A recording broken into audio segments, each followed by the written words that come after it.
अरविंद केजरीवाल पिछले एक हफ्ते से ईडी की कस्टडी में है। ऐसे में दिल्ली की जनता एक ही सवाल पूछ रही है कि सीएम के जेल में रहते हुए ये सरकार कैसे चलेगी। इस मामले को लेकर आज हाईकोर्ट में दायर याचिका पर सुनवाई हुई।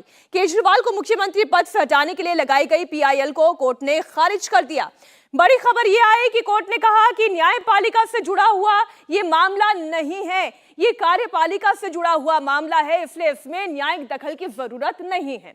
जनहित याचिका पर सुनवाई से इनकार करते हुए कोर्ट ने कहा कि ऐसी कोई संवैधानिक बाध्यता नहीं है कि अरविंद केजरीवाल अपने पद पर बने नहीं रह सकते।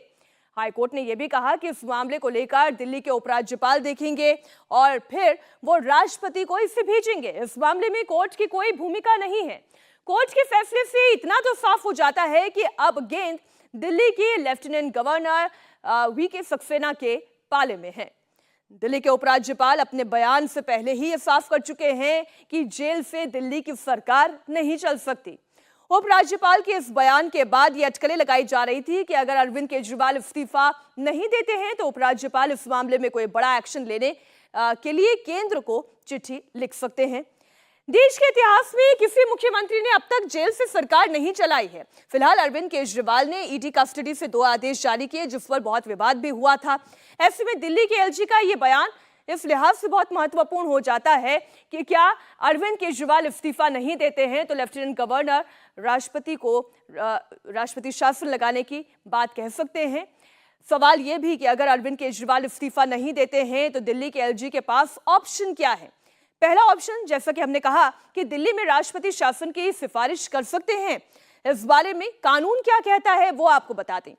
संविधान के मुताबिक अगर दिल्ली के लेफ्टिनेंट गवर्नर को यह लगता है कि सरकार संविधान के मुताबिक नहीं चल रही है तो राष्ट्रपति शासन की सिफारिश की जा सकती है।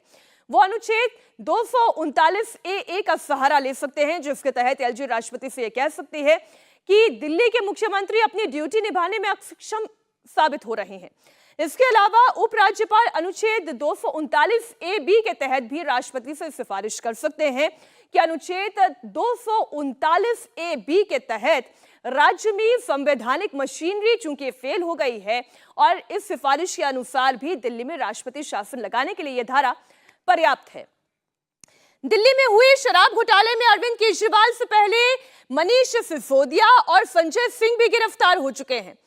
सिसोदिया पिछले 1 साल से जेल में हैं, वहीं संजय सिंह भी बीते 6 महीने से लगातार इस पूरे मामले में हिरासत में है, गिरफ्तारी में है। आइए आपको बिग स्क्रीन पर ले चलती हूं, आपको बताती हूं कि किस तरीके से चाहे वो मनीष सिसोदिया हो या फिर संजय सिंह हो, इस मामले में अभी तक उन्हें कोई राहत नहीं मिली है।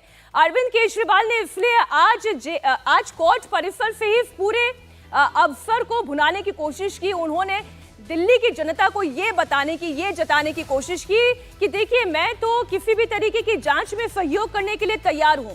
ईडी चाहे कितने दिन मुझे अपनी हिरासत में रखे, अपनी कस्टडी में रखे, मैं उसके लिए भी तैयार हूं, लेकिन पहले वो ये तो बताए कि मैं दोषी हूं या मैं आरोपी हूं। लेकिन ये मामला क्यों इतना गंभीर हो जाता है, उसके पीछे कारण है मनीष सिसोदिया और संजय सिंह। आप देखिए, सीबीआई ने जब इन्हें गिरफ्तार किया, 7 दिन की ईडी की रिमांड में वो पहली मर्तबा गए और उसके बाद ईडी इस मामले को न्यायिक हिरासत में कोर्ट ने जब ये मामला भेज दिया, 6 अप्रैल तक ये न्यायिक हिरासत बढ़ गई। इस तरीके से आप ये समझ सकते हैं मनीष सिसोदिया को इस मामले में कोई राहत नहीं मिली। दूसरा नाम आता है पार्टी में नंबर 2 की पोजीशन वाले संजय सिंह का। वो बीते 6 महीने से कैद में हैं। 4 अक्टूबर 2023 को यानी पिछले साल दिवाली से पहले ईडी ने संजय सिंह को गिरफ्तार किया था और 5 अक्टूबर को ईडी को कोर्ट से 5 दिन की रिमांड भी मिली थी। 10 अक्टूबर 2023 को कोर्ट ने 3 दिन की रिमांड और बढ़ा दी थी।